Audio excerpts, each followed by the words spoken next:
Perfect. As everybody starts to roll in, good evening. We'll get started in just a minute. Quick audio check for everybody.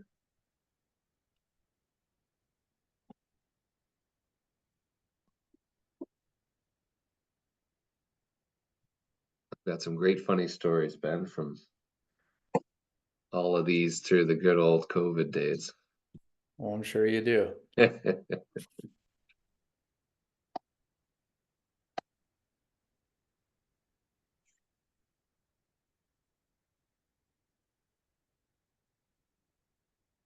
All right, for those of you just joining, quick audio for you, and we'll get started in about 30 seconds.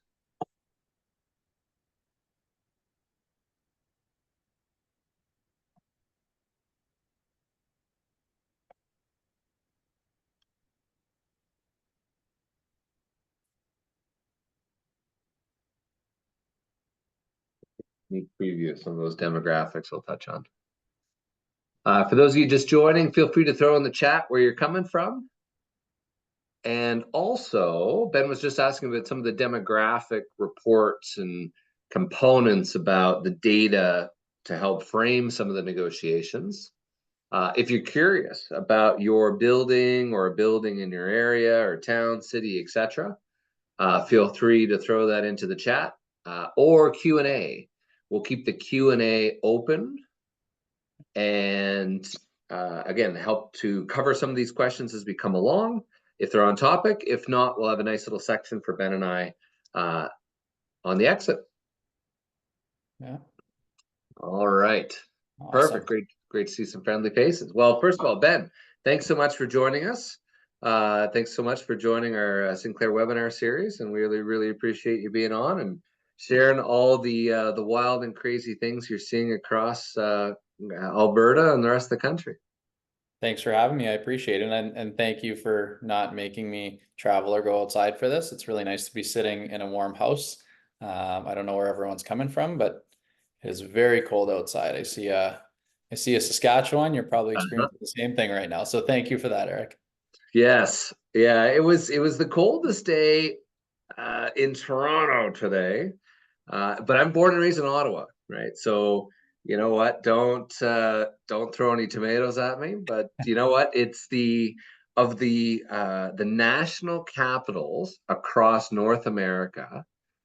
Ottawa is the worst. It goes from minus 40 Celsius to plus 40 Celsius. So if there's a worse place, I won't go through there. For all our people joining us from Ottawa tonight. Welcome from Saskatchewan, welcome from Alberta, BC, and even the Maritimes tonight, as well as a few from good old central Canada here, where property taxes are going up by 900%, or so it feels.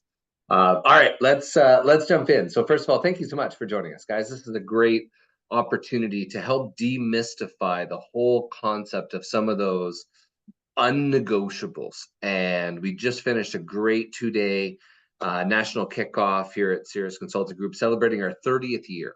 So some of the key components that we really focused on was that there is still a huge perception gap, that the average doctor thinks, you know what, that standard form lease that I just happened to sign in between patients when I renewed, or gosh, I signed it on the trunk of a car, it's a $1 million contract or more.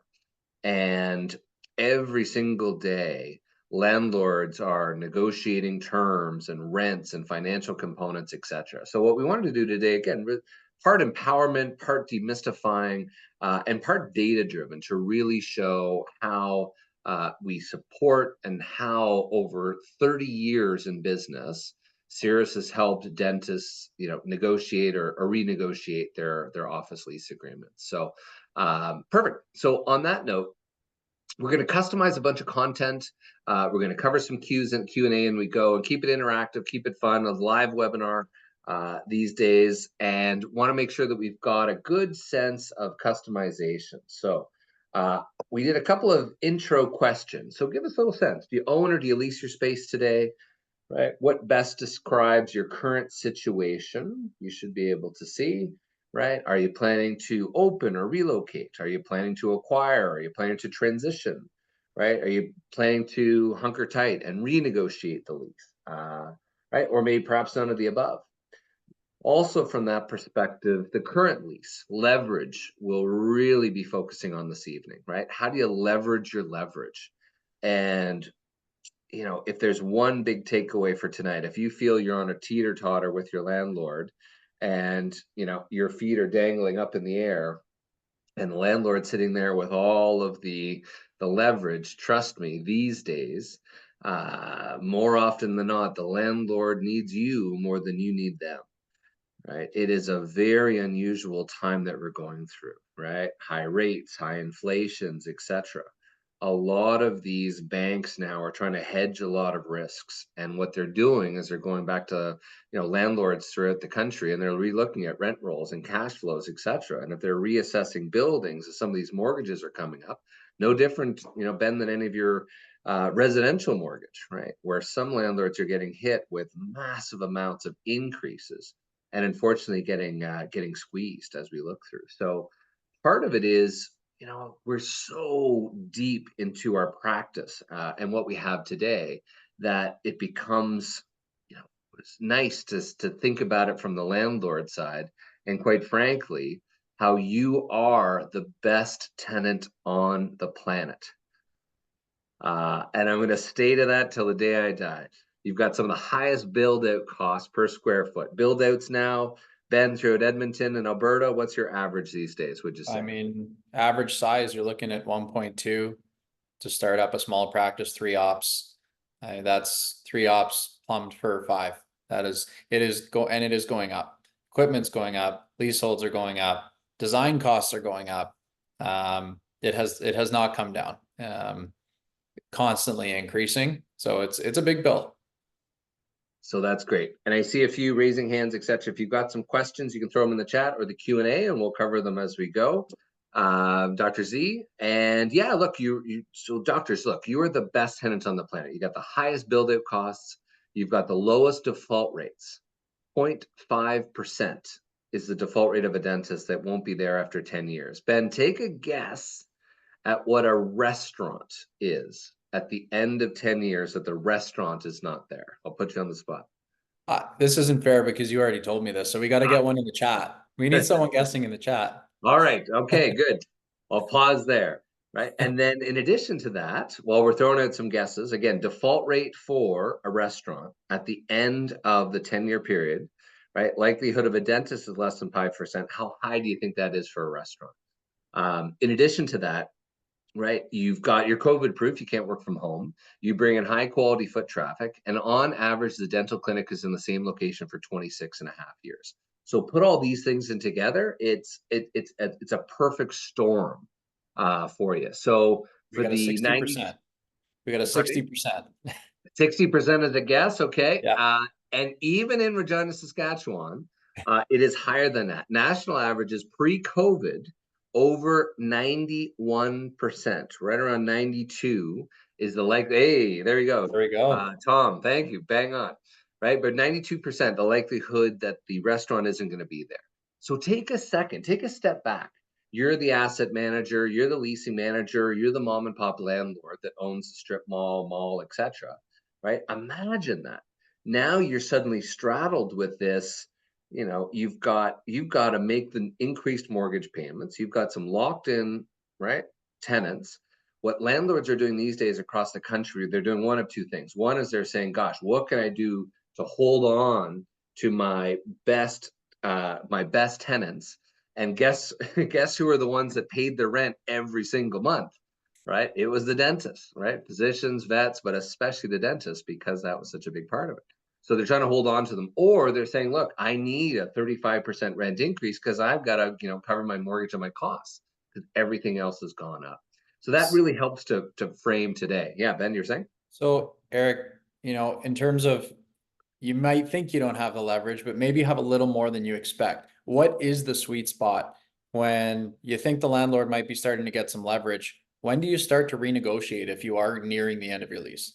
Yeah, great points. And again, the whole purpose of tonight, keep it pretty conversational and whatnot. So Feel free to throw some thoughts in the chat. I had the pleasure to talk to, over 1,000 doctors, right, over the past year or so through a whole variety of different life cycles, conversations, etc. And it is a big mystifier. Many will think, oh, well, I'll renegotiate when I've got a renewal deadline, which is usually 6 to 12 months prior to lease expiry. Others will say, well, you know what, maybe 6 months prior, or maybe a month or two prior. The reality is, Ben, right now in Edmonton, if I woke up, opened my door and said, boy, Ben, I'd love to move across the street, or maybe down the street, I'm not quite sure. How long, worst case scenario, would it take me for building permits, zoning, ADEC, right, share customization, build out, right, unforeseen delays, equipment delays? What is that? What's that worst case or average, sort of perspective to pick up and relocate and move down the road? That is a large gap between ideal situation and worst case scenario, and usually we're landing somewhere in the middle. If you can start planning properly at least a year out, and everybody is involved, and you have your professional team in place, and everybody knows what the plan is, we can execute in under a year. Right. But sometimes we're nearing the end of a lease, we have to make a decision, and I mean, just equipment alone sometimes takes 3-4 months. Your lease negotiations, I mean, we're going to talk about that. Sometimes, depending on the landlord, that's going to take quite a bit of time. Your financing is going to take your 4 weeks. So permits are going to take quite a bit of time. And what we've been seeing recently, and we had this situation actually quite recently, is the dentist was moving. They signed their lease. They're planning on moving. And it took so long to get the preliminary work done that they went right into their fixturing period and right to the end of their fixturing period before they even started construction. Oh, So and then how they're do we all avoid that? How do we right. avoid that? Perfect transition. Perfect transition. So in short, 2 years, because landlords know this. Landlords know you can't pick up and move a dental practice down the road. So typical MO, and look, landlords are taking these courses as well, right? Not necessarily ours, maybe, right? Maybe we'll try to vet these out, then. Google everybody, make sure we don't have any landlords on the line. But use this as the opportunity, because in many cases, landlords can increase their profit without a penny of additional expense by doing nothing but running out the clock, ignoring calls, delay, deferring, oh, it's too soon, etc. So best case scenario, start the process 2 years prior to your lease expiry, maximizes your leverage. And then let's do your cake and eat it too. What's the best possible rate for the landlord to keep you, right? Versus, hey, we don't want to move. We don't have to. God, that's a headache, right? But my God, right? We just did a deal recently where, we reached out to a landlord down the street that was, had a beautiful new strip mall, was struggling with the nail salons and florists and those type of things. That we secured them $293,000 worth of tenant improvement allowance, right? Basically, the landlord is willing to build out the space because the dental clinic is there for 26 and a half years. So just for relevance, 74% have lease spaces versus owned. We'll touch on both of those. 17% been looking to plan or open or relocate the clinic. We've got 8% planning to acquire, right? 33% planning to transition or sell the practice within the next 5 years. Great. Great time to really be thinking about the lease now. 33% staying put, negotiating the lease, etc. And we've got interesting. So hey, good timing. So over 38% have a lease that's due within the next 2 years. So a lot of this content is good for you. And especially, you don't want to get to month to month. So many doctors think, Ben, oh, I'm going to sell. Oh, I guess I can be free of this lease.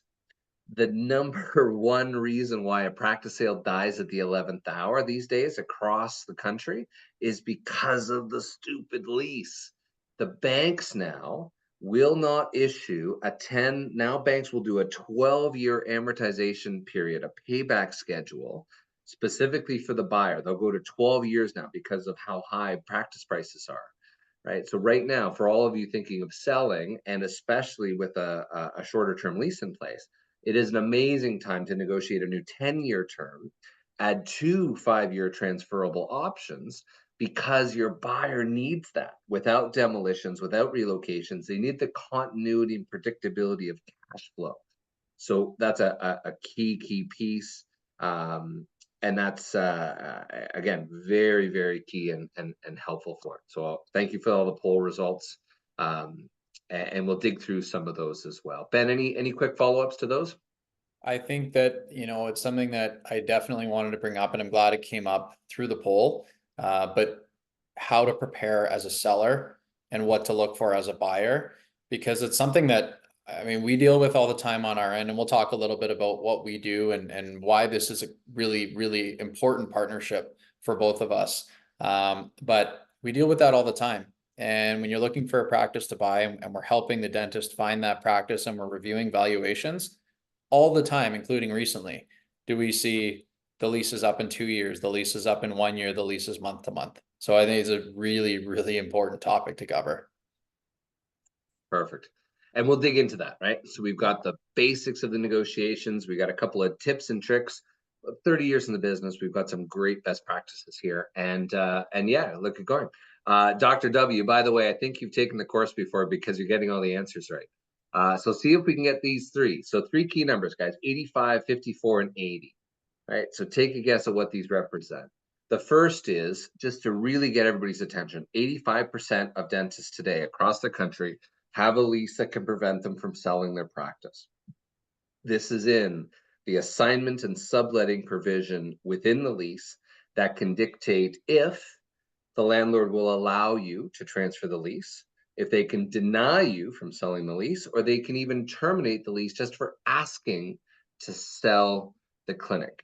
And it is usually one of the 2 conditions of sale, which is the buyer getting financing and the successful assignment of the lease, right? Ask yourself now, Ben, how much is your practice worth, right, without the keys?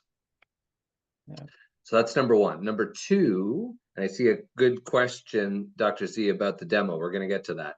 54% of dentists are overpaying in rent today.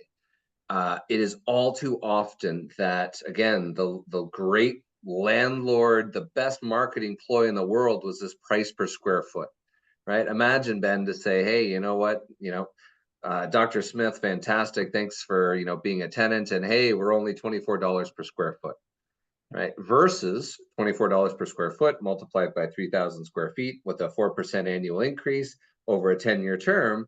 Wow. Right? Suddenly that's a $1.1 million financial commitment, let alone at year 10, after you renew your lease, it'll then be the even greater than, right? So these lease agreements is a multi-million-dollar contract. It is a check. It is the largest check that you will spend and sign to any entity in your personal or professional career, right? So it's all about reframing that. So if you're about to sign, Ben, if you signed a $1.1 million check, wouldn't you want to make sure that you've squeezed every potential drop of value and that the terms are at least fair and balanced between yourself and the landlord? Yes. Yes. And please, of all the, and we saw one recently, and I'm really glad, actually, Dr. Zhang, thank you for asking the question about the demolition clause. Because I did see a deal die recently here in Edmonton because of a stubborn landlord. And I wish that you guys were involved in this one to help get around that. But yes, this is such an important area to make sure you go through so thoroughly. For that reason, this is a long and expensive contract. So we're going to circle back on some of the demo clauses, but at a high level, Dr. Z, the way we look at things a little uniquely is, first of all, framing it. Right now, probably 50% of the leases that we review on a daily basis have some sort of a demolition, relocation, redevelopment provision in it. Look, landlords have gotten smart. They realize that, and we just had one recently where we got a landlord to pay over $1.1 million to the doctor to just not renew their 2 5-year options because they wanted to put up a big condo. So of course, if they can add language into the lease at the very beginning, even for a brand new building, Well, that gives them all the flexibility in the world to get a $44 million check from a future developer, right? And then they cash out and they don't want to have to buy someone out of their lease. So demolition clauses are unique. It depends on the situation, depends on the landlord, etc. But of the 300 dental office lease negotiations we do per year, one of the things that we see is we either we dealt with the landlord before and we've got the ability to either remove it, best case, blackout provisions to extend delay, or simply rewrite the provision so it really won't impact you or potentially your future buyer. But it's all about how we build up the value of why the landlord needs to make this change, why it's critical for the dental lease, why the banks, right, have a huge issue with it because they're sick of paying money, $1 million for a doctor to buy a clinic, and suddenly 2 years later, whoops, they need another 300 grand, right, to go build out a clinic right across the street. So there's a bunch of tips and tricks that we'll touch on. For those of you that haven't, worked with us in the past or heard of us, we're humbly now our 30th year in business. We were founded in Alberta, 1994. We're now almost 13,000 office lease negotiations, principally dental. We've got in-house attorneys. We've got some of our lease negotiators, one of which has been with us over 21 years. We've an incredible experienced team that does nothing but. So we are hyper specialized to deal with doctors in the early stages of the career, buying, building, mid-career, expanding, renovating, or simply renewing the lease every few years or relocating. And then a big piece is helping doctors prepare for sale. So myself wearing a similar shirt and blazer, a little Oh, different, right? Almost like we planned it, and just as many grays, especially with a 3 and a 6-year-old that are very difficult. As the owner and president, again, we love what we do. We love helping doctors, and we love to help them win because look, you've got enough stresses going on with your clinic every day with staff and staff wages, etc.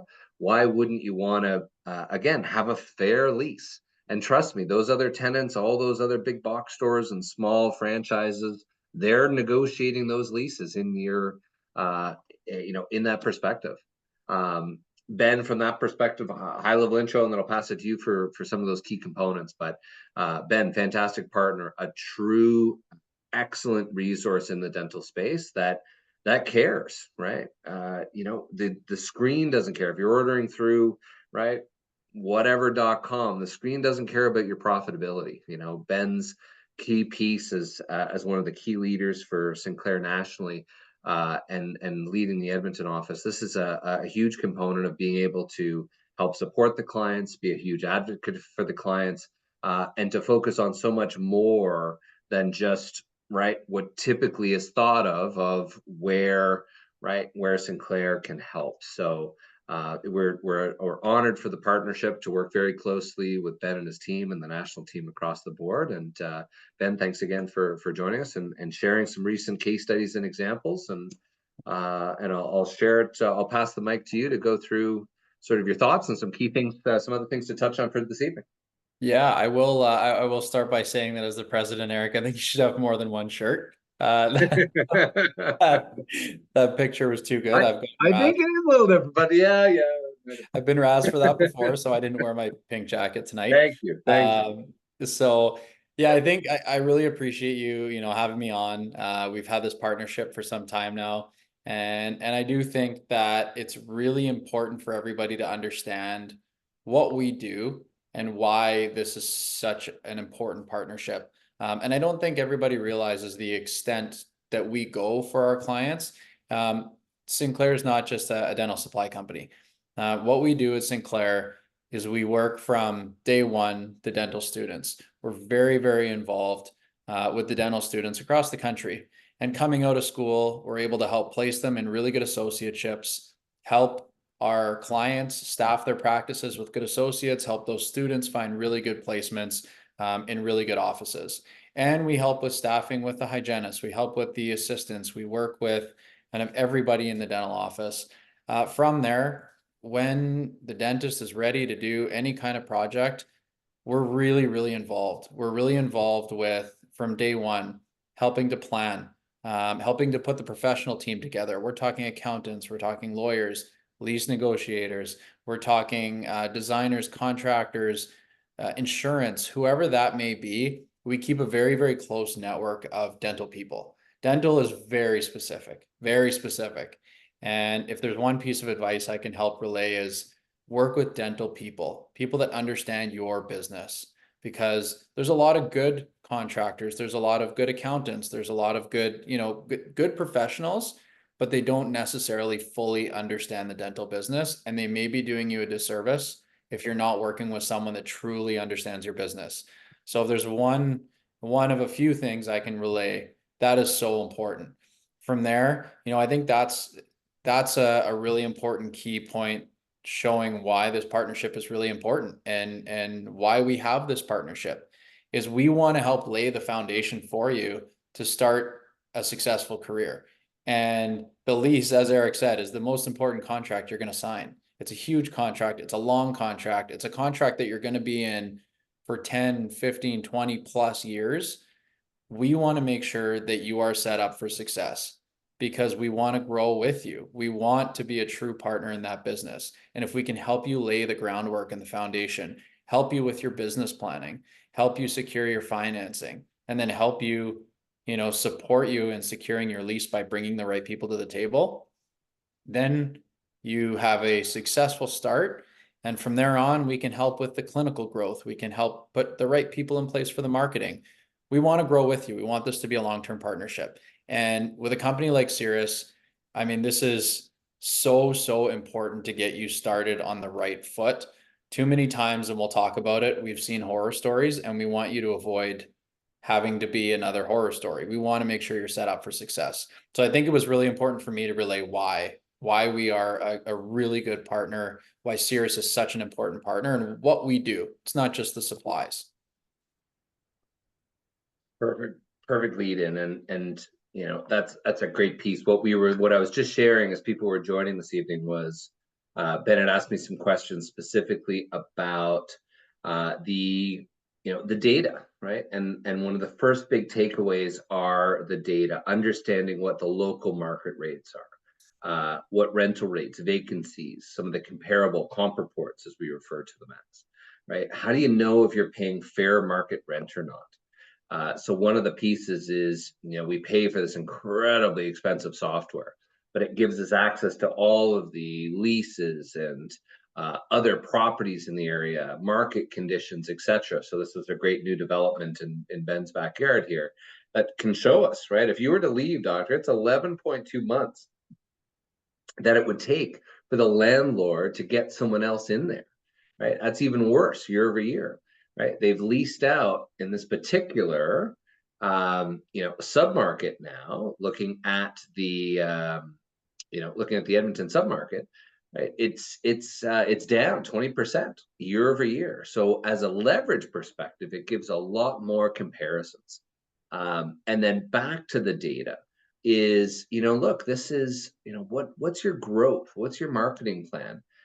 And we've got some great demographics here. And if you're curious about it, again, for your own, there's a little section at the end too that you can request the complimentary lease review, as well as some of the demographics.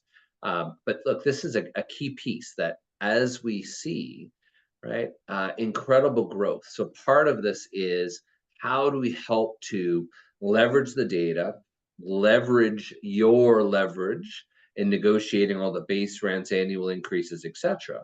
But how we help doctors, especially in the early stages of their career, is there's all different data points, right? And there's no shortage of good proprietary data if you're doing some more pedo work, if you want to do some ortho, Invisalign, etc. Right? But it's nice to know, hey, as you're contemplating a second location, or even if you're preparing your practice for sale, right? Isn't it nice to know that over $2,966 with a 5 kilometer of this particular new development in Edmonton, right? Here's how much people are spending per capita on average per household, right? So again, data is there, but as we approach any of these lease negotiations, etc., we want to know exactly, right, what that looks like, what the trends are, what the pain points are from the landlord. how many other deals we've done with that landlord in the past, maybe even the same building of where you're at today. We might even have a lease on file, right? Which gives us a huge opportunity to make sure that it's a level playing field between you and the So landlord. Yeah, if you are an associate and you're looking to do something, I think the demographics, the population demographics and the lease demographics, those numbers you were showing play a huge part in finding the right spot. So in that situation, when do we get you involved? When does the dentist get you involved? it's a great question. So our view is the earlier, right from the beginning, that a doctor says, hey, look, I am within now and the next 2 years, I can't stand being an associate anymore. I want to open my own clinic, right? We're there. Again, we're always remunerated directly by the doctor. So we're not being paid by the landlords. We're not being paid by any other entity, right? We're always paid by the doctor. So we're your advisor. So we're there to help the doctor vet out some of these opportunities. And if they're building a new clinic, if they're buying a new clinic, or even if they buy a building, we're still there to help with the lease creation. We're there through that journey to have the facts, have the data, have the numbers to help make sure you're making the best decision. And Ben, as you said, right, how do we assemble that dental specific team where everybody works, well together in the sandbox? We work with all the top brokers throughout the country that are out knocking on doors and turning keys, but we're there with all the dental specific language, all the other comparables of deals that we've done throughout North America. If I didn't show that before, there's just a huge amount of experience, data, etc., even throughout Alberta over the past few years, and Edmonton, etc., right? Just dozens and dozens of 5-star Google reviews, and again, great results. So as we talk to landlords, as we approach different lease negotiations, we have a huge amount of dental specific data, right, of other dental deals in the area, as well as all the other commercial real estate data there as well. So yeah, the earlier we get in, the better. Especially before signing a binding letter of intent and getting locked into something before you really have a good understanding of some of the risks and liabilities. In many cases, we find a lot more time and a lot more negotiation, shall we say, at that original proposal stage, right? Than down towards the final T's and C's. Yeah, and I think it's important too from all the business plans that I've written and reviewed for everyone to understand, even if you know exactly where you want to be, in your mind, you found your space, you're going to bring Eric on. The earlier the better, because this demographic data is so important for your business plan, and everybody needs a business plan for the bank now. It doesn't matter generally depending on the institution, but the majority right now, even if you have multiple businesses and you're expanding into a new space, they will require a business plan. And the business plan is you selling it to the bank. So that demographic information is going to be needed anyways. That is such good information. And I wish on the last few business plans I was doing, honestly, I had a sheet like that to be able to put it together. It just makes things so much smoother. Yeah, I know it's look, data is key. And look, you're chairside all day, right? You're billing $500 an hour, and you're sitting at 12 o'clock doing continental delivery, right? It is you got enough things on your plate. And look, the lease negotiation is throughout the course of the year, the least you're concerned, until it becomes the highest concern when it's come around to renewal time. So yes, the purpose of that is key. And building on that, look, it either creates the rock solid concrete foundation to build your practice upon, or a crumbling shell that can cost tens, if not hundreds of thousands of dollars to fix down the line. The investment, the cost to build, as we touched on before, it can be upwards of $300 per square foot now. We've got some clients upwards of $400 per square foot in some parts of the continent now. It's ridiculous. And again, for you to wake up in the morning and think, gosh, Ben, I drove past something on the way to work today. And yeah, what do you think about, moving me this weekend, across the street into the new building, right? It doesn't work that way. Again, things are far too complicated these days. And it's far more complicated today than it was 5 years ago, than it was 5 years prior to that, and 5 years prior to that. And lastly, the practice sale, right? It is the biggest surprise and slap in the face that at the end of the whole long career, the whole premise of yes, you can sell and assign the lease, or no, you cannot, all sits at the hands of the landlord, especially with the standard lease, which is where we come in to really fix and amend.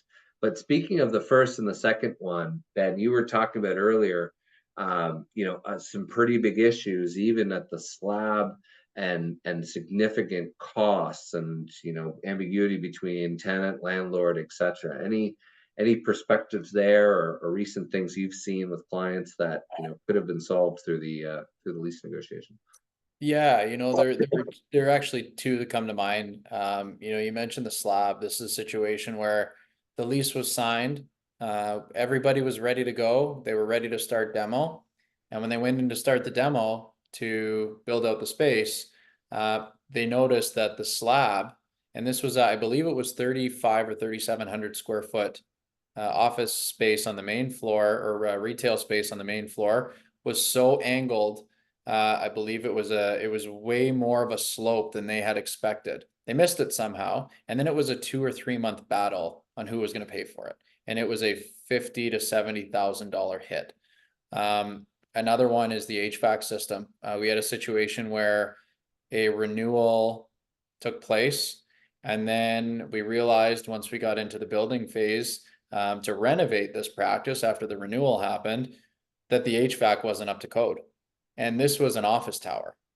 So who is going to cover? I mean, this was engineers for a year going through to figure out how they were going to do it, and then who was going to cover it. So how can you cover yourself from things like that happening?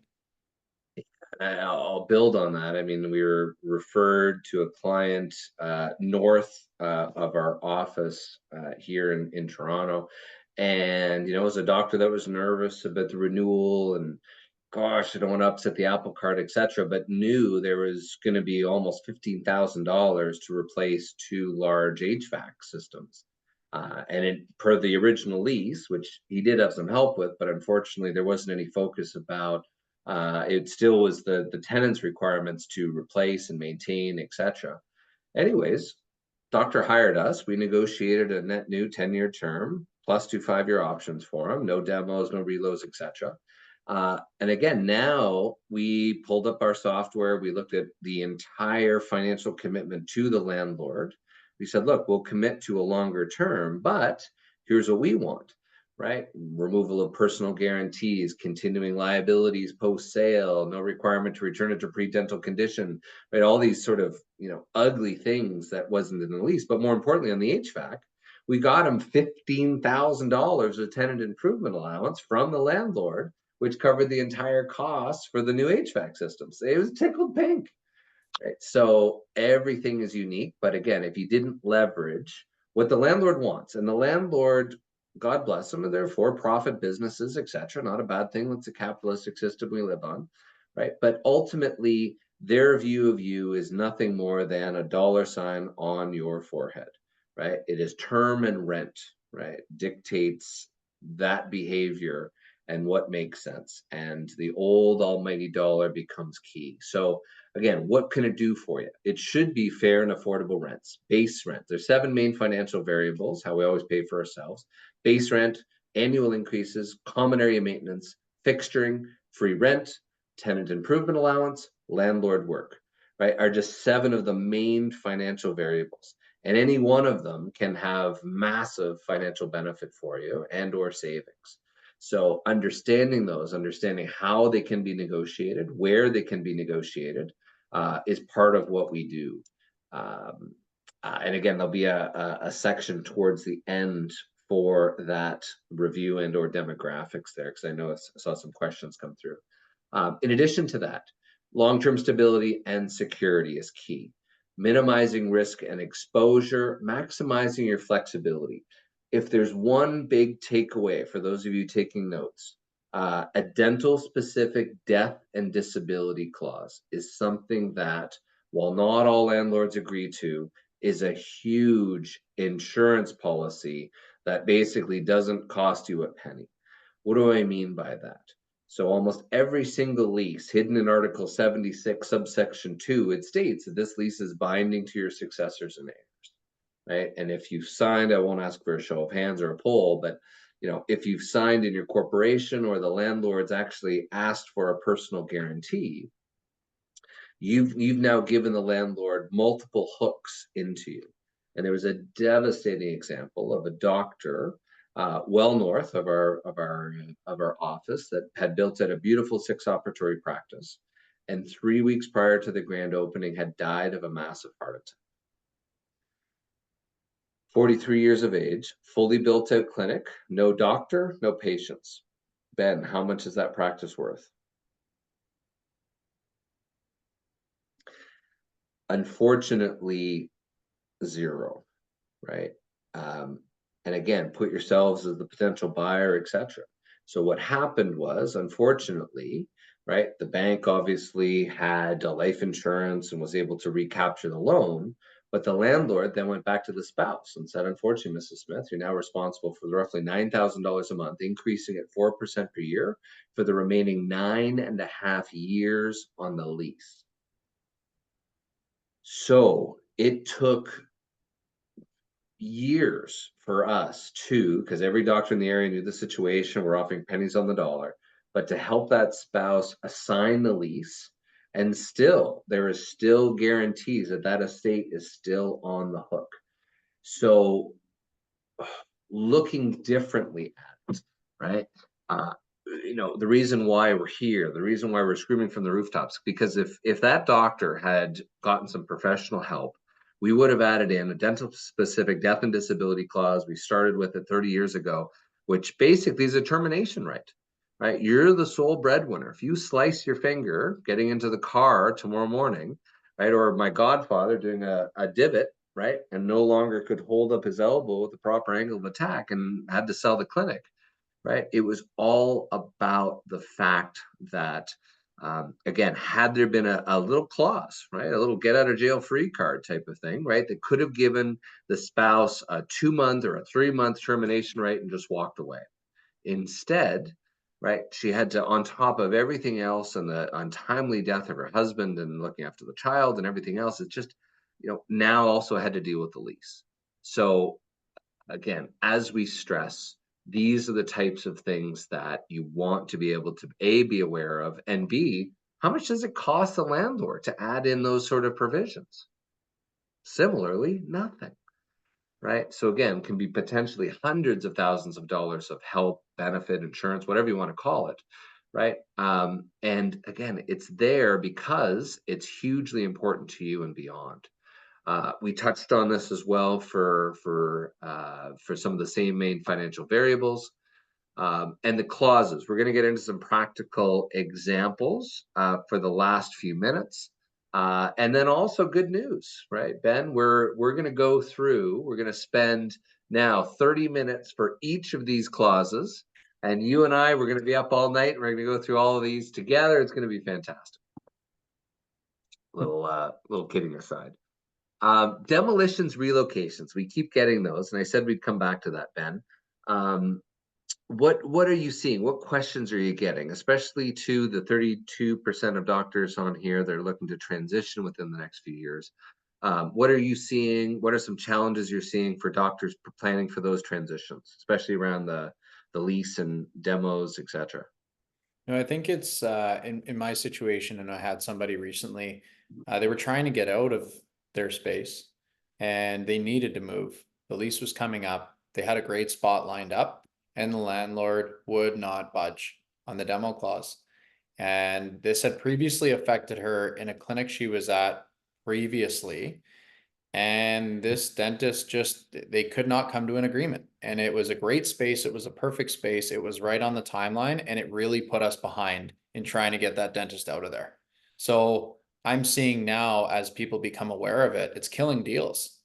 So I think it's just understanding how we can get around this. And is there language we can use to get around this? And are there provisions that you can take to help maybe mitigate what could come of a demolition clause? So, yeah, we're going to dig into some of those. So ultimately around the eventual sale, it's the predictability and continuity of revenue. So yes, anything there is key. There are lots of ways of minimizing and improving those demolition clauses.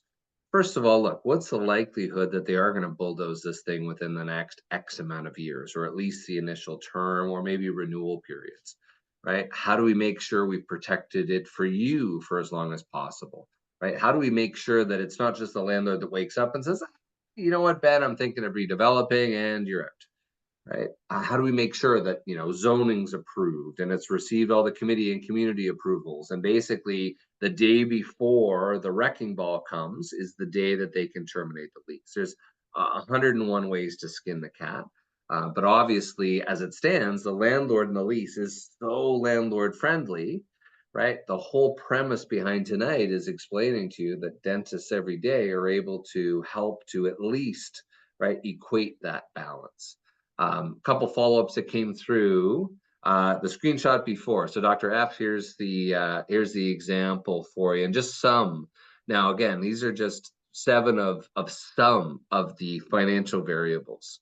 But if you're not negotiating these and knowing how to negotiate these common area maintenance caps, exclusions, amortization periods, if they're redoing the roofs or parking lot, etc., or how long fixturing is reasonable, how many months of free rent after the lease is commenced, right? Tenant improvement allowance. Tenant improvement allowance, you can think of almost like a little bit of fool's gold. Be very cautious, right? So, Blaine, from that perspective, if you might think, hey, if I get $40 or $50 per square foot from my landlord, that sounds great. But landlords aren't in the lending business. What most do is in the software that I can show you or go through afterwards, they'll build it into the rent, right? And they'll show how they can recoup that over that 5, 10, whatever, right, month periods in terms of higher annual increases or higher base rent. When, we helped a doctor recently cut their rent in half. And that was because the original doctor took a whack of money from the landlord, right? Started day one paying dramatically higher than market price. It went up by 3% per year, right? Sold the clinic. It just kept on going up and up and up. And it was over 22% of her production was going towards rent, right? Which is crazy. National averages should be at least 8.32%. Another Dr. F, quick question that came through, but the situation where the landlord of a dental practice dies, what clauses should be incorporated into the dental office lease to protect the dental tenant? Thanks for your reply. So, Arash, from that perspective, yes, there's all sorts of ways I would look at that. Back to, got the screenshot, back to this one. So there's things like a ROFR, a right of first refusal, or a right to offer, a right to purchase jumps to mind. So that if, right, what we don't want is the competing GP down the street or corporate to buy the building to suddenly have your magical 6 operatory practice that now they're the landlord, right, who now owns all the leaseholds and those ADEC cabinets that are affixed to the premises, right, and could potentially kick you out or find a way or a hole or otherwise. So if your landlord dies, that's an interesting scenario. The nicest thing to have is that if there's a change of control, or if the landlord wants to sell or put it on the market, or if it's going to go to their children, etc., right, that you've got a right within the lease to be able to have a seat at the table, right, to at least make the offer. That would be the first. There's usually all sorts of other components. There's quiet enjoyment, so they can't, as it sounds, right, you're committed to being there in quiet enjoyment. There's other things that we'd want to add, like a subordination non-disturbance agreement. So if your landlord goes bankrupt, then the lease is subordinate to the mortgage, right? RBC can't come in and tear up all the leases, those type of things. So those are just a few from a high level. So Eric, you Yep. you just said something that scared the PG webinar, scared the crap out of me. You said take everything and your ADEC cabinets, and this has come up on a number of occasions over the last couple of years. Now, from years ago perspective, any dental furniture that is serialized is a piece of equipment and can be moved. However, I've heard of situations where the landlord has a clause that they keep everything. Doesn't matter whether it's a leasehold or a piece of equipment. So can you help kind of explain the difference between leaseholds, dental furniture, and in what situations you need to be careful that because should be a piece of equipment, anything serialized that you can take with you. But what do you have to look out for? And what situations do people get into trouble? Yeah, I'll frame it this way. Look, the landlord is the world's oldest profession, maybe the second oldest. The Lord of PG, right?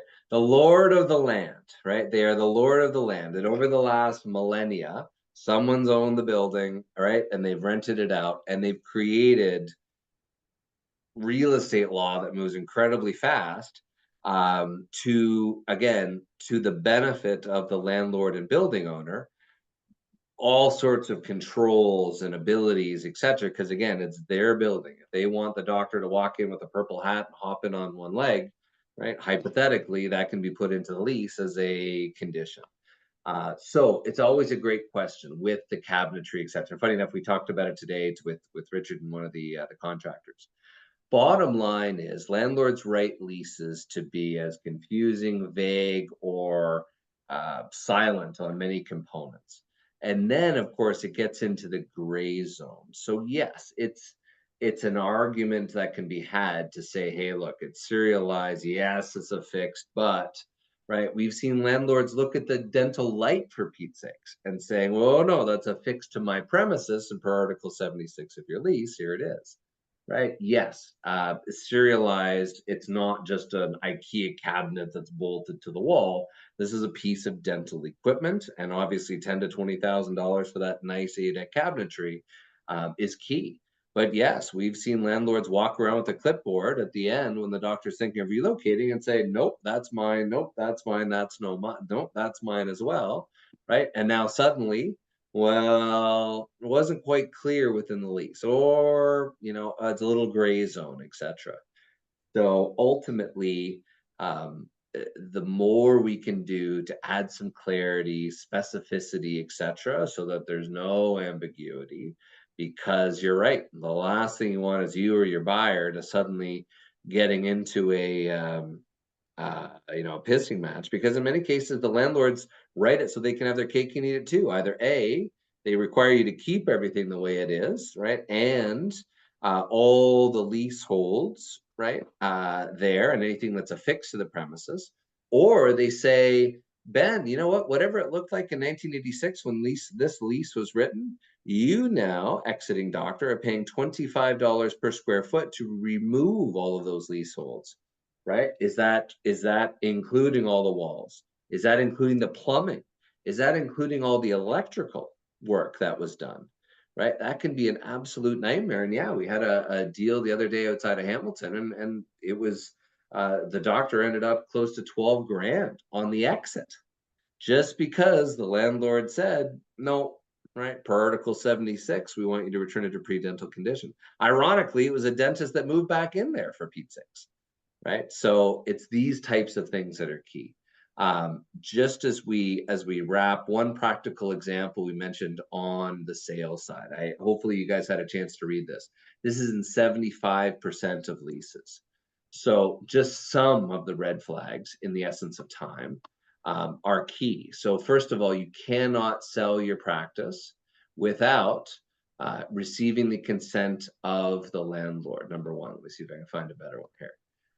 Number two, right? Just for asking to sell, the landlord A will have the option to approve, right? Good, right? I'll sell it to Ben, approved. Number two, decline, right? Or number three, terminate the lease just for asking, right, to sell the clinic, and terminate the lease on the date that you were due to close. So Ben, if you were, put yourselves in the buyer situation for a second, right? So I'm the seller. I'm about to practice appraisal, 1.2 million, great. Right now, suddenly the buyer, right, the landlord has terminated my lease. right? The landlord then goes to you as the buyer to say, hey, by the way, why would you go to them to take over my building, right? In my space? How much more would you pay in rent to me for me just to give you the unit, give you the space? Ah, I don't even know how to answer that. This is Right. like these practice transitions are the leases are causing real problems in these practice transitions. And I'm dealing with one right now. It's having to be renegotiated. I was dealing with one that was month to month, they couldn't sell. Situations like this that you may not know it's there until you have to know it's there.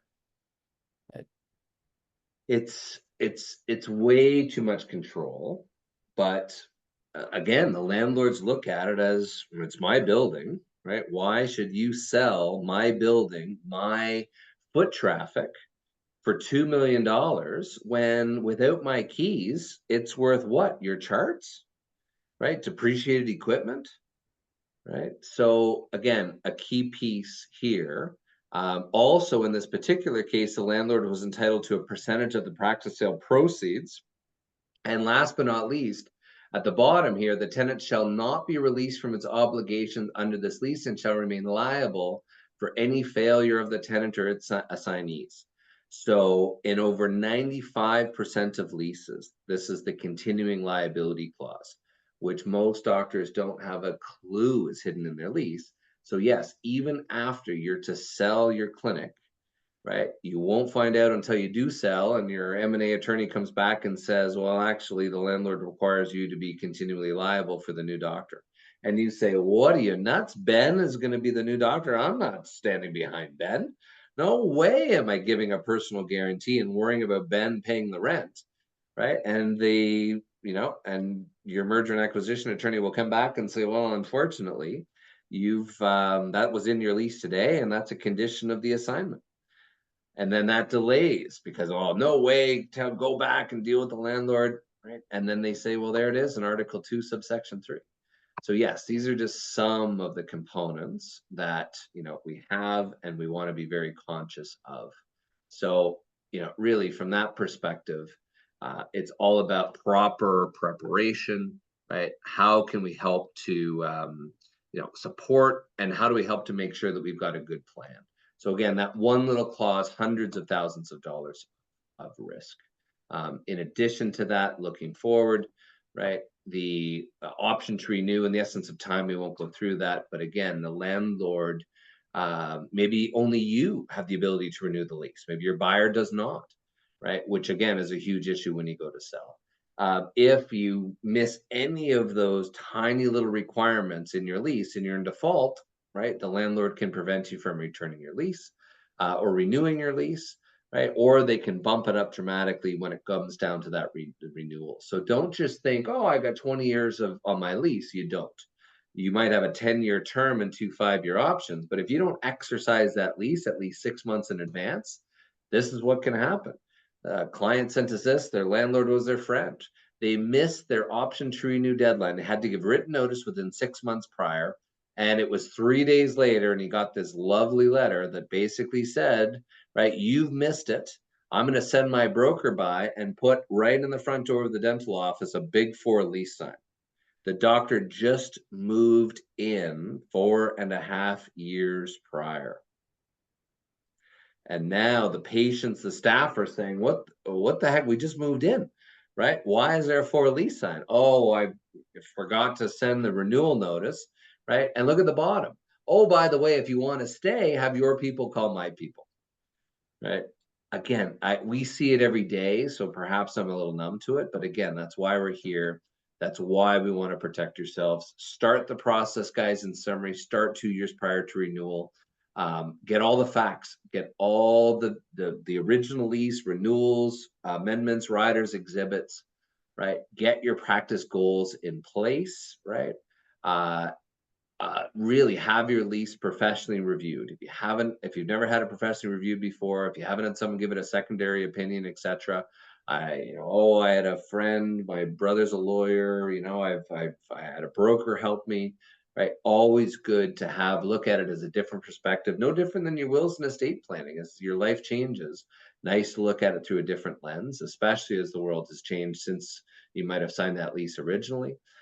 Get the market data I touched on, right? And then number 5 is have a strategy. Before we do anything, we want to know that whole carefully choreographed game of chess, right? And what haven't we done from number 1 to number 5? What haven't we done yet, Ben? In a lease negotiation, Yeah, picked up the phone. correct. And called the landlord. So please, the one thing not to do tomorrow, doctors, is don't say, oh my God, I watched this webinar. My lease is coming up for renewal in the next 2 years. Mr. Landlord, how much do you want to charge me? I want to start now. Right? Because the landlord, you've just fallen right into their regular trap and now stall, delay, etc. Right? So is get all the process done, etc. So again, an appreciation for everyone's time. Can't stress enough. In appreciation to Sinclair for sponsoring this evening's event. They have covered the cost for the complimentary lease review, rental rate analysis, and demographics, if you'd like. What we'll do is, as a process, we will do a detailed review of your lease. We'll uncover, right, some of the main red flags within the lease. And in addition to that, we'll also look through some of those reports. We'll do the analysis and do a Teams call just like this. And we'll go through line by line with your lease, myself, or one of the many members of my team, and help to get better understanding, a better feeling of empowerment. And basically we'll end up with a strong negotiation treatment plan. So you'll have a poll. We made it easy, right? So a quick little yes on the last question there. Also, I know a few of you have asked about, hey, who's my local Sinclair representative, right? I'd like some more information. I'd like the ability to sort of find out all the other components Ben mentioned that can help support.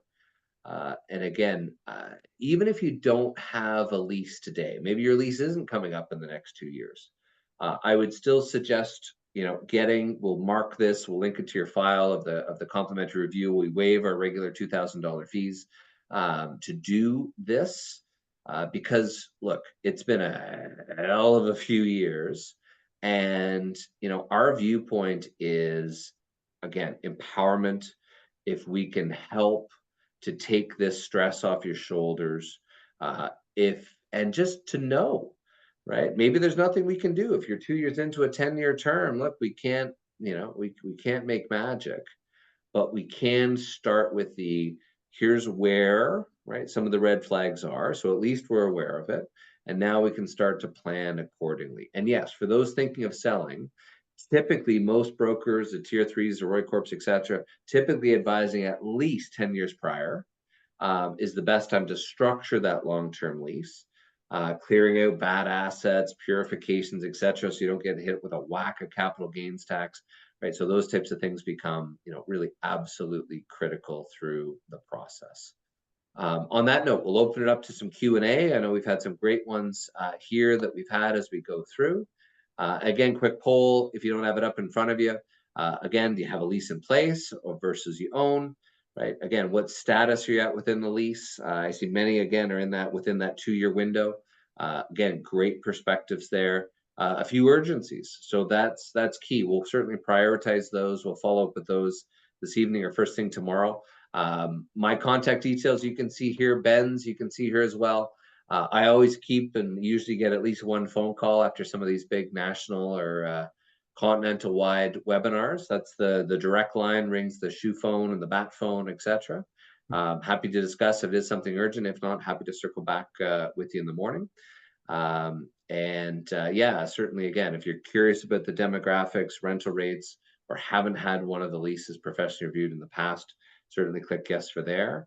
And then certainly, yeah, it looks like over 64% Ben want to also regroup with their local Sinclair representative. So we'll make sure we follow up with those as quickly as possible.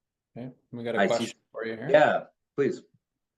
Dr. F, given all the potential complications associated with dental office leases, does it not make more sense to secure financing from a bank to buy a building to set up a dental office instead of paying rent and be at the mercy of the landlord? That is a really good question, and I'm very interested to hear what you have to say about that, Eric. Sure. Yeah. Look, I mean, it's the old adage. Anybody, everybody can make money in real estate as long as they live long enough. Is the old adage my dad used to say before he sold his practice. And ironically, some redevelopers came in. He had some good legal advice back in '74, and it got recorded on title, and it actually prevented the redevelopment so much so that he and the pharmacist, my godfather, and a few of the other medical specialists in the building actually ended up buying and owning the building and all. Funny story. With that being said, of course, right? You come off of this course, you're certainly not the first doctor to say, "Oh God, I'll just become a landlord." So I get it, right? And look, you're not wrong in some of the premise to think, yes, boy, if I can just redirect that and I pay my own mortgage, that's key. But don't forget, right? This is not like renting a house, etc.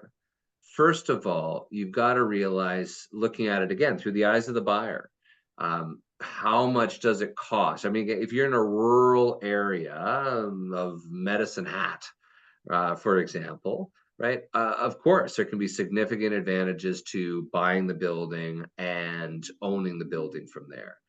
But at the same time, look, right now, it is an incredible time to be, it's an incredible time to be a tenant. It's a very difficult time to be a landlord. Landlords are getting squeezed. Landlords' costs are increasing dramatically. Landlords' mortgage costs are increasing dramatically. And, I think there's going to be some significant challenges with landlords going bankrupt and defaults, etc. So, again, there's huge value there, number one. Number two is the locations, right? When you look at new associates, and if we pulled new associates, Ben, what does the average new associate want? Is it a third floor medical building, right? Or what are they looking for these days?